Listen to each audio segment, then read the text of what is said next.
এই আকামটা বেশিরভাগ যুবকরাই ছোটবেলায় একটু আধটু করেছে, ঠিক না? ওই আশপাশের চাচা মিয়ার গাছের আম চুরি করে খেয়ে ফেলছেন, আরেকজনের নারিকেল চুরি করে বিক্রি করে ফেলছেন, আর মা বাপেরটা তো বলাই বাহুল্য। দোকানে ফাঁকি ঝুঁকি দিয়া আইসক্রিম কিনা 5 টাকা খাইছেন, 2টার দাম দিয়ে চলে আসছেন, হ্যাঁ, দোকানদার চাচা টের পাই নাই। এরকম আকাম কুকাম বেশিরভাগ যুবকরাই ছোটবেলায় কম বেশ করেছেন। ভাইরা আমার, দেখতে মনে হয় 5 টাকার আইসক্রিম, 2 টাকার আইসক্রিম, 10 টাকার আইসক্রিম, এই তো এমন আর কি। কিন্তু কিয়ামতের ময়দানে যখন এটা চাওয়া হবে, সেদিন এই টাকা খুঁজে পাওয়া যাবে না ফেরত দেওয়ার জন্য। কি দিতে হবে? আমল দিতে হবে। সেদিন কলিজা ছিঁড়ে যাবে আমল দিতে। তো সেটা থেকে যদি আপনি বাঁচতে চান, তাহলে সেক্ষেত্রে সেই দোকান যদি থাকে, সেই দোকানদার যদি থাকে, অনেক সময় দোকানদার অনেক বছর পর্যন্ত থাকে, তাহলে ওই দোকানে গিয়ে বলেন, চাচা আপনার দোকানে চুরিদারি করে এরকম ফাঁকিঝুঁকি করছিলাম, পোলাপান বয়স ছিল, বুঝি নাই, আপনি যদি মাফ করেন তো ভালো, আর না হলে বাবা এই নেন, সে সব মিলে 20-30 টাকার বেশি হবে না, বা 100 টাকা বেশি হবে না, আপনি নিয়ে নেন, যা হবে সর্বোচ্চ আনুমানিক একটা ফিগার চাচা মিয়ারে দিয়ে দিবেন বা এই দোকানে দিয়ে দিবেন। আর যদি দোকানদার খুঁজে না পান, দোকান চলে গেছে, বেচারা মরে গেছে, তাহলে তার ওয়ারিসরা থাকলে তাদেরকে দিবেন, ছেলে মেয়েরা থাকলে তাদের কাছে ফেরত দিবেন। যদি মনে হয় এগুলো দিতে যাব, তাহলে তো মনে মনে বেটা বলবে এটা তো চোর, আরো বরং আমার প্রতি কুধারণা করবে, আপনার এখন লজ্জা হয়, তাহলে অন্য কোনো ভাবে তার সম্পদের মধ্যে ওই টাকাটা ঢুকাই দিলেন, বললেন চাচা এগুলো রাখেন, বলে কেন? বলে রাখেন রাখেন বাবা রাখেন। তখন মনে করবে ভাতিজা কত ভালো মানুষ, সুবহানাল্লাহ, আমার সে এমনি টাকা দিয়ে গেছে। আসলে তো আপনি চোরাই টাকা ফেরত দিয়েছেন। আপনি ফেরত দিলেই হলো, যেভাবেই হোক চাচা মিয়ারায় ফেরত দিলেই আপনি কি হয়ে গেলেন? দায়মুক্ত হয়ে গেলেন। আর যদি ওই লোকরে কোনোভাবে খুঁজে না পাওয়া যায়, ওই দোকানও নাই, মানুষও নাই, কোথায় নাই, খোঁজ খবর নাই, স্কুলের পাশে খাইছেন, কোথায় সে স্কুল চলে গেছে, এখন কিছুই নেই, তাহলে সেক্ষেত্রে আনুমানিক কিছু টাকা আল্লাহর রাস্তায় দান করে দিবেন। এই কথা আমি সবসময় বলি যে জীবনে কত মানুষের হক আমরা নষ্ট করেছি না জেনে, খবরও নাই হয়তো। তো এই জন্য কিছু দান করবেন, 500, 1000, 2000 টাকা দান করবেন এই নিয়তে যে আল্লাহ এটা আমার জন্য না, আমি যাদের হক নষ্ট করেছি আমার অজান্তে, তুমি তো জানো আল্লাহ, এই দানটা তাদের আমল নামা এটার সব জমা করে দিও। এটা ওই যে দায় আমার আছে, দেনা আছে, ওইটা থেকে মুক্ত হওয়ার জন্য আমি টাকাটা গুলো দিলাম। তো তাদের টাকাটা তাদেরকে না দিয়া আল্লাহর রাস্তায় গরিব দুঃখীকে দিলেন, সবটা তাদের অ্যাকাউন্টে জমা হলো, নিয়তটা তাদের পক্ষ থেকে করলেন। এভাবে যদি করেন তাও আপনি কি হতে পারেন? মুক্ত হতে পারেন ইনশাআল্লাহ। একজন ইমানদার জবাবদিহিতার বোধ থাকবে। 2 নাম্বারি করে ফাঁকিঝুঁকি করে কামাই করে চলে গেলাম, পার হয়ে গেলাম। কয় ঘাট পার হবেন আপনি ভাই? কয় ঘাট পার হবেন? আখেরি ঘাট আছে না নাই? ধরা পড়বে কি পড়বে না? ছালনি দিয়ে ছেকে আল্লাহ তাআলা ধরবেন, কোনো উপায় নাই। একটা তিল পরিমাণ সম্পদ কারণ নষ্ট করেছেন, পাকড়াও হবে ভাইরা আমার। অতএব নবী করিম সাল্লাল্লাহু আলাইহি সাল্লাম বলেছেন, সেদিন আসার আগে নিজেদের পাওনা দেনাগুলোকে চুকিয়ে নাও। মানুষের সম্পদ ইজ্জত নষ্ট করে থাকলে এগুলোর সব ক্ষমা চেয়ে দায় দেনা পরিশোধ করে পরিচ্ছন্ন হয়ে যাও। ওই দিন আসার আগে, যেই দিন কোন মানুষের উপকার কেউ করতে পারবে না, কেউ কাউকে ছাড় দিবে না। লা ইয়াজজি নাফসুন আন নাফসিন শাইআ, কেউ কারোর পক্ষ থেকে কোনো উপকারে আসবে না। সেদিন ইয়াউমা ইয়াফিরুল মারউ মিন আখি, ভাই ভাইকে দেখে পলাবে, সন্তান বাপকে দেখে, বাপ সন্তানকে দেখে, মাকে দেখে পলাবে, মা সন্তান থেকে পলাবে, ইয়া নফসি করবে। তার আগে আগে হিসাব নিকাশ ক্লোজ করতে হবে। আল্লাহ তাআলা আমাদেরকে এরকম পরিচ্ছন্ন মানসিকতার, আল্লাহর কাছে জবাবদিহিতার বোধ সম্পন্ন, নেককার, সৎ এবং আল্লাহ ভীরু মানুষ হওয়ার তৌফিক দান করুন। আমরা অনেকেই হাফেজদের দিয়ে মাইকে কোরআন পড়িয়ে সবিনা করিয়ে থাকি, ইসলামের কি বিধান রয়েছে? দেখুন, হাফেজদেরকে ভাড়া করে এনে সবিনা খতম করার যে রেওয়াজ আমাদের দেশে আছে, কারোর বাবা মারা গেছেন, 5-7 জন হাফেজ নিয়ে আসলেন, তারা পড়লো, মাইকে সেটা মানুষকে শোনালেন। দেখতে মনে হচ্ছে আপনি কোরআনের সেবা করছেন, কোরআনের খেদমত করছেন, কোরআন তেলাওয়াত করাচ্ছেন, ভালো কাজ করাচ্ছেন, কিন্তু ইসলামী শরিয়ার দৃষ্টিকোণ থেকে এটা কোনো ভালো কাজ নয়। ভালো কাজ হবে তখন যদি আপনি নিজে কোরআন তেলাওয়াত করেন, কোরআন বুঝেন, কোরআন মেনে চলেন, কিংবা অন্য কোনো মানুষ কোরআন তেলাওয়াত করছে তাকে আপনি সহযোগিতা করেন। মাদ্রাসার ছাত্র যাতে কোরআন তেলাওয়াত করতে পারে, এই জন্য তাকে একটা কোরআন কিনে দিলেন, হ্যাঁ, তাকে একটা রেহাল কিনে দিলেন, তাকে আপনি সহযোগিতা করলেন, একটু বিদ্যুতের লাইট দিয়ে দিলেন। মাদ্রাসায় যেখানে সে থাকে সেখানে তার থাকাটা যাতে ভালোভাবে থাকতে পারে সেজন্য কোনো ডেভেলপমেন্ট করিয়ে দিলেন।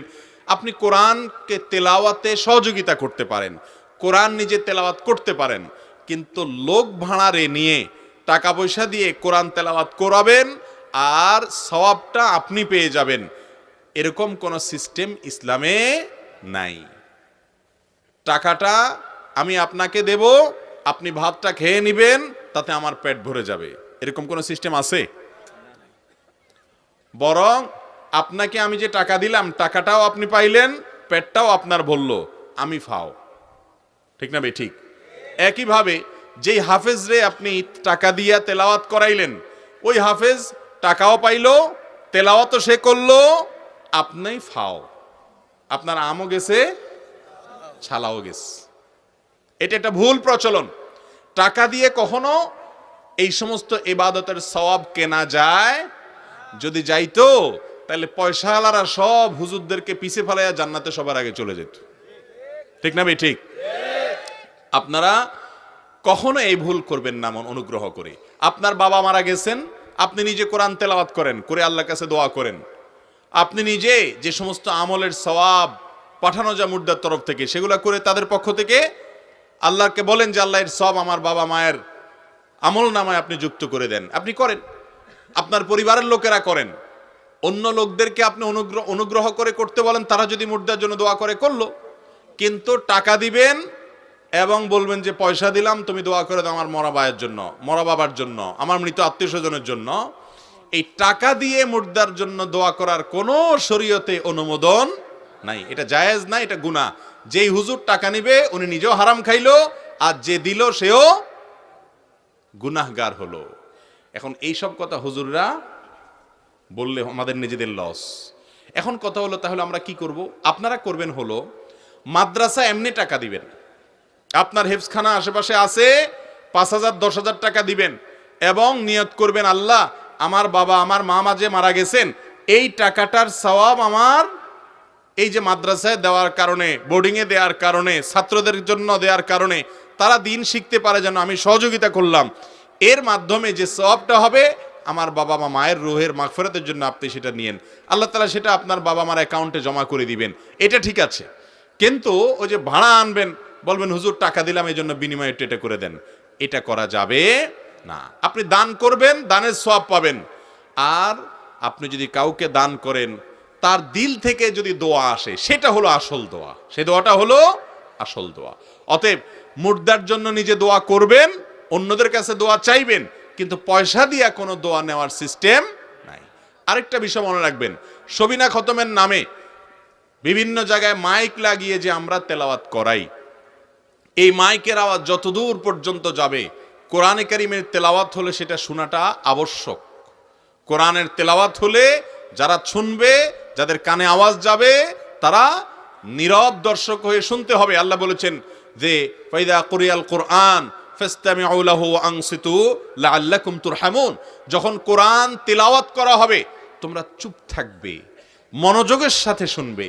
তো আপনি মাইক দিয়ে যত দূরে পর্যন্ত আওয়াজ যাচ্ছে, সবিনা খতম করাইতেছেন, এই আওয়াজ যতদূর যাচ্ছে সবাই কি চুপ থাকছে? তাহলে এই লোকগুলাকে সবগুলাকে আপনি গুনাহগার করছেন। একজনের একটা জরুরি ফোনে কথা বলার দরকার আছে, আপনার মাইকের আওয়াজের কারণে সে যদি ফোনে কথা বলে তাহলে সে গুনাহগার হচ্ছে। আবার আপনি তার কথা বাদ বন্ধও করতে পারেন না, জবরদস্তি তাকে মাইক দিয়ে যে এখন তুমি অবশ্যই কোরআন শুনতে হবে, সব কাজ কাম বাদ, এই অধিকারও আপনার। তাহলে এটা কোনো সঠিক পদ্ধতি না।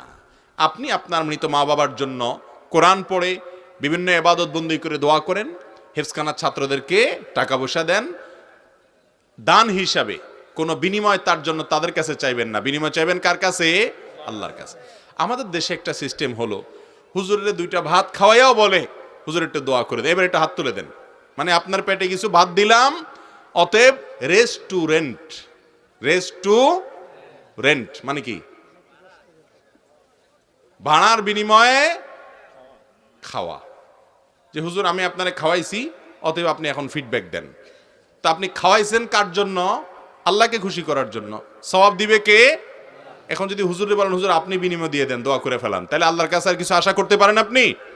আপনি তো খাওয়াইলে তার দিল থেকে তো এমনিই দোয়া আসবে, কিন্তু আপনি যদি টাকার বিনিময়ে এরকম দোয়া আশা করেন, সেটা আসলে দুনিয়াবি কাজের জন্য হলেও সেটা কোনো ভালো বা ভদ্রচিত জিনিস না। যদিও দুনিয়াবি কাজ যেমন একজন অসুস্থ মানুষের সুস্থতার জন্য, ব্যবসা বাণিজ্যে বরকতের জন্য, এই সমস্ত বিষয়ে যদি কেউ দোয়া করে, আপনি তাকে টাকা দিলেন, হাদিয়া দিলেন, এটাকে অনেক উলামা ইকরাম জায়েজ বলেছেন।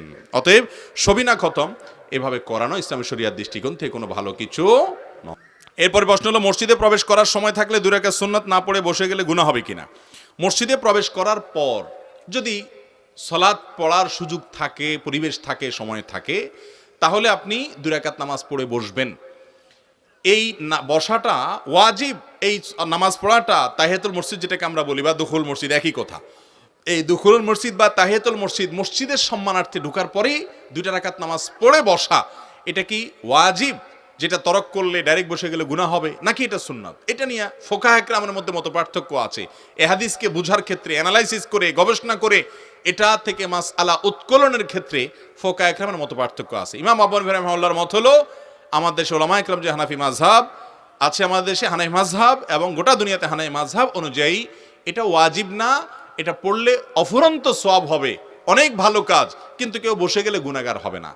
কিন্তু নবী করিম সাল্লাল্লাহু আলাইহি সাল্লামের যে হাদিস, সেই হাদিসের দিকে তাকালে আমরা দেখতে পারি এটাকে উড়িয়ে দেওয়ার মতো আমল নয়।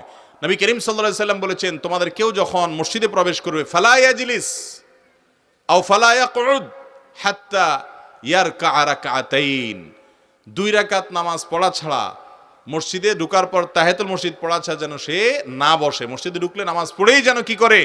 বসে। অনেক উলামা ইকরাম বলছেন চেয়ারে কেউ বসলে সেটা এক্সেপশন, আবার অনেকে বলছেন না, চেয়ারে বসলেও বসা, 2 রাকাত পড়ে তারপরে কি করবে? বসবে। তো এই জন্য নবী সাল্লাল্লাহু আলাইহি সাল্লাম নিষেধ করেছেন যেন না পড়ে, ওই 2 রাকাত নামাজ না পড়ে যেন না বসে। অতএব এটাকে গুরুত্ব দেওয়া উচিত। আমাদের সমাজে কোনো গুরুত্ব আমরা এটাকে দেই না, এটা খুব গুরুত্বের সাথে দেখা উচিত। শুধু তাই নয়, একবার নয়, একাধিকবার এরকম হয়েছে। নবী করিম সাল্লাল্লাহু আলাইহি সাল্লাম মসজিদে একজন ঢুকেছে, বসে গেছে, পট করে ঢুকে নবীজি দাঁড় করায় দিয়েছেন, বলছেন তুমি 2 রাকাত নামাজ পড়ছো মসজিদে ঢুকার? বলেন না, পড়ি নাই। বলে দাঁড়াও, ও 2 রাকাত পড়ো, তারপরে বসো।